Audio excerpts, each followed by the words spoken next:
Ladies and gentlemen, hello. My name is David Ruff, and I operate in the beautiful city of Toronto, Canada. And we are always going live every single evening to answer your questions on wealth building and how to sell property for the greatest amounts possible.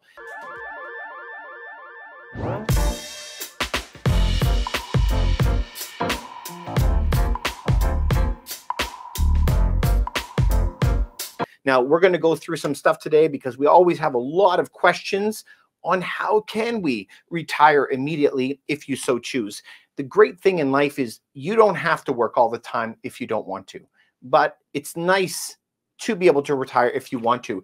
This idea of being stuck in this grind over and over again shouldn't be for everybody, right? So let's get right into some of the ways that we can make sure that we are going to be able to retire right away. Remember, we're going to be going live, so any questions that you have, you can ask me, and I'm going to try to get to them right away.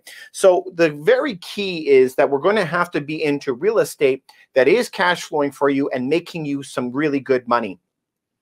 That is the key, but there's a lot of other things around it. Just as a caveat, I need to tell you right up front, I'm not a financial advisor. I am a real estate broker in Canada.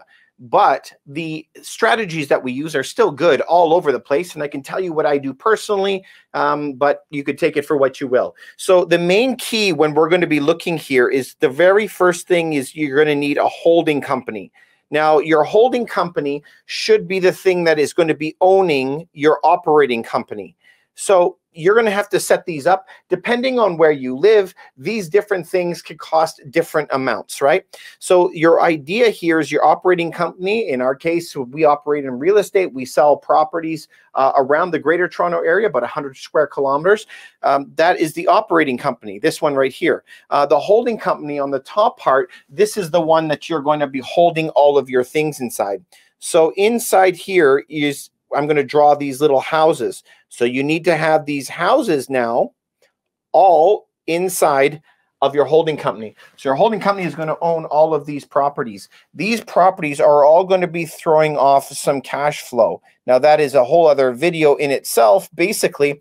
But for every $100,000, so let's just say each home is $100,000, we want $200 of cash flow on each property. Now my spelling's not really good. So in all, this will create $600 of cash flow every month that is going to be paid straight into the holding company. Also, any excess money from the operating company can be paid into the holding company as well. But this would incur a 12.2% tax rate, which we don't really want. So that part is something that we would like to take away because we don't want to ever pay taxes if you don't have to. So remember, this is what we're after, this kind of cash flow. The cash flow is going to be paid into the holding company. Your goal here is to pay no taxes. Why pay taxes if you don't have to pay taxes? So this is how you do it. How are we going to get this $600 worth of cash flow a month without paying taxes on it? Well, you basically have to spend this money to get into a non-taxable event. If we take the $600 over the 3 homes over the course of the year, that's $7,200. So that's $7,200. How are we going to make that non-taxable? Because when it is rental income, this $7,200 now becomes taxable at almost 50% depending on where you go, because this is considered passive income in Canada. This will cost money. So let's just make sure that this is all good, you guys. There we go. So this $7,200, this is all taxable. So you would have to pay half of that away. But remember, what happens if you go to these different renters, all 3 of them, and every year you're going to go to these different renters and you're going to ask them, what would you like? What can I get you? So here are some ideas. What happens if you have a larger driveway? What happens if you have to have sun-covered areas? Now that could be, I'm writing sun-covered. What happens if this is going to be something that you have over your car park, or it's going to be in the back, a veranda? Maybe it's kitchens or baths. So we write kitchens and bathrooms. Sometimes we put in hardwood. So this is the conversation that we go through. We're going to go to each one of the tenants and say, what do you really need? Tell me what you need. Do you want a balcony? Do you want a covered porch? Do you want a kitchen or a bathroom? Would you pay $50 more if we give you a better kitchen? Would you pay this much money more for that item? Because you want to keep making it better. How do you keep improving the properties? Because as you improve the properties, all of this will disappear as you're doing repairs to the homes. Now, it's a different conversation. Remember that repairs are tax deductible 100%, but the improvements are not. Now, you have to talk to an accountant about where you live on how that works. But if this is an improvement, you only get that kind of write-off over 27 or 30 or 40 years, depending what it is. But repairs will always be fixed, done right away. So this is the main setup, how we do here. Now, in the operating company, this is something that is totally different. Inside the operating company, your goal also within, what is our goal always, is to try to get away with paying 0% tax. So how do you do that? Number one, if you have an operating company, that operating company is going to only have to pay 12.2% tax. Well, that is a lot better than having to pay 50% taxes if this you're in your own private name. So all of a sudden, I have a big benefit. But remember that small private companies only pay their taxes after all expenses. They don't pay their taxes before, like a general worker. So this is where, if you are going toward the end of the year and you are profitable, you want to be spending more and more money to continue that growth. And the government encourages you to do that. Hire more people and get more advertising out there in order to get more business. So if you do that, your goal here is to spend it down to zero, and in your holding company, spend it down to zero. But what is the key to all this? The key is the houses. The keys are properties up here. So if you look at these three properties, 1, 2, 3, these are the things that are throwing off $600 cash flow. Now we're going to break this down a little bit more. Let's erase all of this, okay? And we're going to be talking about what kind of house are you going to be putting into that holding company? Because this is where the magic really happens. Okay, so let's take this one house right here. Now this house, just for experiment's sake, so we're going to say this is $100K, because I always base everything based on $100,000. Let's say that this is a $100,000 house. Now, what are we going to expect? Well, if we are going to use a $100K house, we would like about 1% per month ballpark, and that 1% a month would be throwing off, what is that? $1,000 per month in rent. This is what we're kind of looking for. This is the kind of money that you're looking for. Okay, so if I can get $1,000 of rent per 100K, then I know that this type of property is not going to be appreciation. So we're going to have no appreciation, but we're going to have high cash flow, right? So in a market that has high cash flow, we have no appreciation, hardly at all, only inflation. But in a market that has high appreciation, we usually have no cash flow. So in a market like Toronto, Canada, or big cities, let's say New York, California, something like that, you're going to be expecting to have high appreciation and negative 500 or negative 1,000 cash flow per month. What does negative mean? You might only bring in $1,000 rent, but it's going to cost you $2,000 a month just to pay the bills. That's what that would be. So you'd be negative for 5 years in order for you to get to even. So this is how we would set this up. Now, how do you break down these numbers? Remembering that we have high, no appreciation and high cash flow. Let's remove those so that it's not going to mix you up, okay? The numbers that you are going to be looking for is you need 1 month put aside every year for vacancy, okay? 1 month. 1 month has to be put aside every single year for repairs. And then you need 1 month put aside every year for property management. Now, I say 1 month, but it usually is a little bit more. 1 month is equal to 8%, but property management is generally 10%. So it'd be probably, but just to make it simple, 1 month, 1 month, 1 month. These are the costs that you would have to be remembering for your properties, okay? 1 month, 1 month, 1 month. So on a property like this, we are always going to be getting mixed up because everybody wants to talk about one magic word, and it's probably my most hated word in real estate. Can you guess what that word would be? This is the word, cap rate. Oh my goodness, do I ever hate that? And so somebody might just say, what is your cap rate? That means capitalization rate. How much profit am I making from it? But what is included in this mathematical equation? Can there be vacancy? Maybe, maybe not. Could there be property management? Maybe, maybe not. What about repairs? Maybe, maybe not. So when somebody is advertising a property at a 5% capitalization rate, they may or may not be pulling maintenance out of the equation, vacancy out of the equation, because they don't want you to be all mixed up. They don't want you to know the truth. So you always need to see their operating statements and look for the NOI, the net operating income. How much profit? That's the net operating income. How much profit are you making?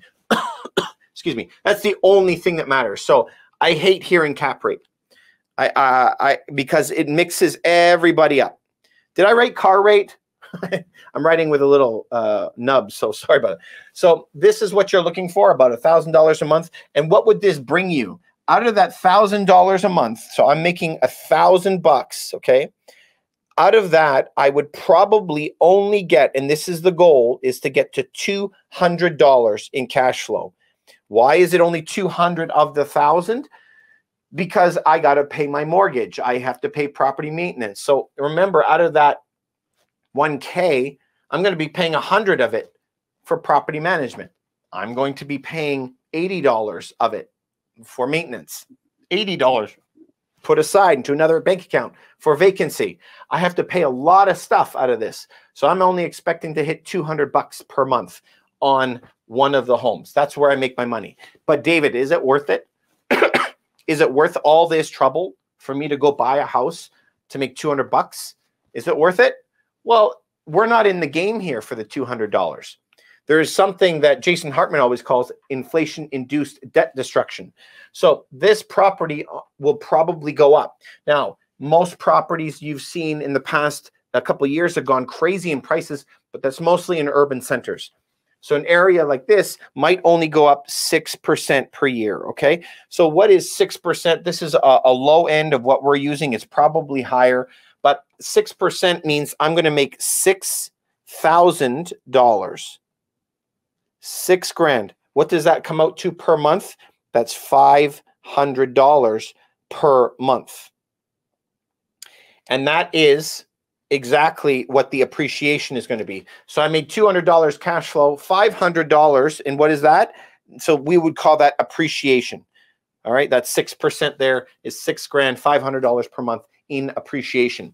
In addition, when you are going to be paying your mortgage per 100,000, what is this in principal pay down? This is the mortgage that's every month. So on 100,000, it's about $500 per month for a mortgage. Of that $500, about $375 is principal pay down. They're paying down your mortgage for you. Beautiful, right? So now we're getting more interested, right? Because all of a sudden now we have $200 cash flow, $500 a month in appreciation, $375 in principal pay down, which is the mortgage payment. Remember, a mortgage payment always is two parts. Part interest, part principal, which comes back to you. So of the $500, $125 is paid in interest, but $375, genius, right, is the money that is the principal pay down. So now all of a sudden, once I add all this up, it's over $1,000, $1,075 a month on one home for $100,000. Now we're talking, right? Now I'm making some better money. And I like those type of terms. And remember, on $100,000 house, how much do you have to put down? You guys tell me, how much do you have to put down? Generally, if it's an investment, you need to put down 20%, or let's put that in dollars. What would that be? $20,000, right? Would you, that's my question here, would you put down $20,000 in order to make $1,000 per month? Yes, we would. Absolutely. All day, every day, we would make that bet. And we do. Okay. Now, David, you keep telling me, though, I'm making all this money. How do I get this money and not pay taxes on this money? And we just have to follow what Robert Kiyosaki does, what Donald Trump does, what any of those guys do. And this is where we're going to be borrowing against the property. So every 3 years, as the payments are going down, you can refinance your property anytime you want and borrow back up to the maximum of 80%. When you do that, you're now going to be tax-free. So let's erase some of this stuff, and we're going to show you how that works, okay? So already we really like, maybe I should leave that one number there. $1,075 a month is what I'm making. This is what I'm making. But how do I make that? Okay, so let's say that you bought the home for $100,000. We're going to put the 100K up here. And let's say in 3 years, it's going up 6% a year. Just let's say it's 20 grand to make it very, very simple. So it's gone up to 120,000. So over here, we owe $80,000 on the mortgage.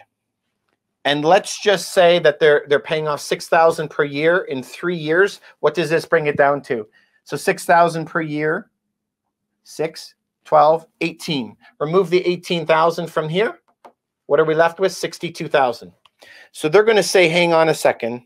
We're all the way down to $62,000 on the mortgage.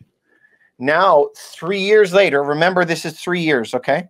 The home has gone from 100,000 to 120, but the mortgage has gone the other way, went from 80,000 to 62,000.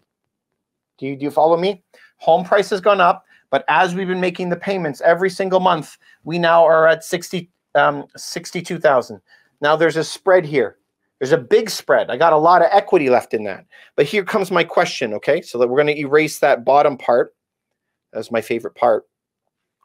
So over here, this was an 80% mortgage. This is what we're allowed, 80%. Okay, so what's 80% of 120? Remember? What is the 80%? That's 80,000 plus 8 and 8. 96,000. So they will now lend me 96K. What is the difference between 96K and 62,000? 34,000 bucks. What is the difference? $34,000 right here that you can take on more of a loan against the property. And here is the beautiful part. $34,000 is tax-free. You do not pay tax on debt. And this is what Robert Kiyosaki does.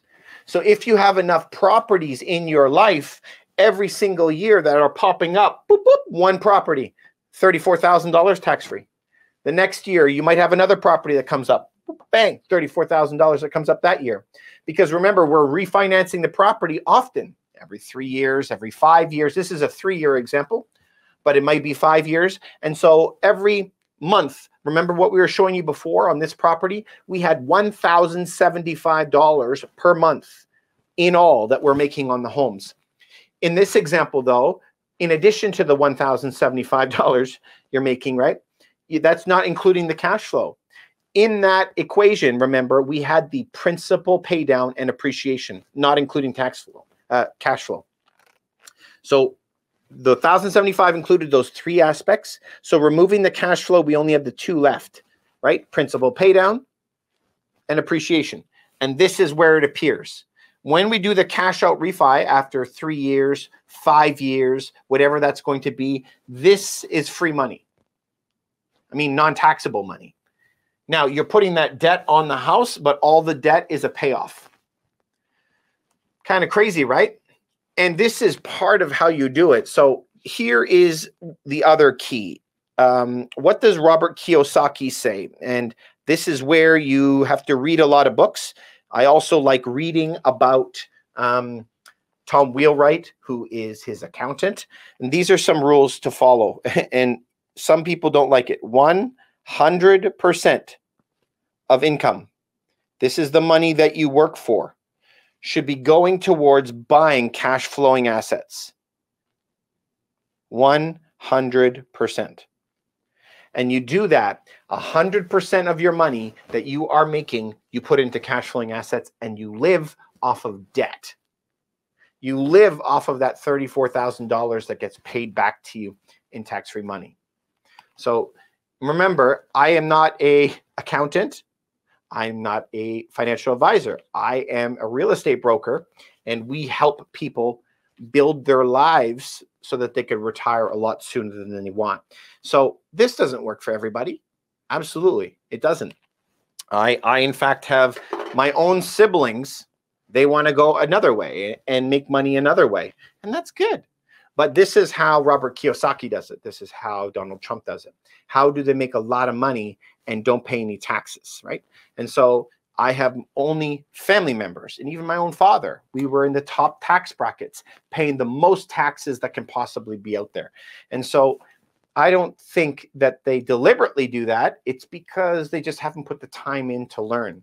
And so this is where you have to, I don't know where I put my books, but I always have books lying around. I'm always reading a book. I'm reading a book every single week. I think that's a goal that everybody should have. If you try to do that, you're going to be able to get into this type of stuff. You know, we want to help you retire a lot sooner. That's our main goal. So try to think about things in a strategic manner. We are heading into some really, really, really tough times. As you know, I'm always here for your health, wealth, and happiness. If you have any questions for me, just leave a comment below. And, you know, if you know one person that this could help, just send it over to them. If I've given you any value today, please like the channel, subscribe. It would really help me out.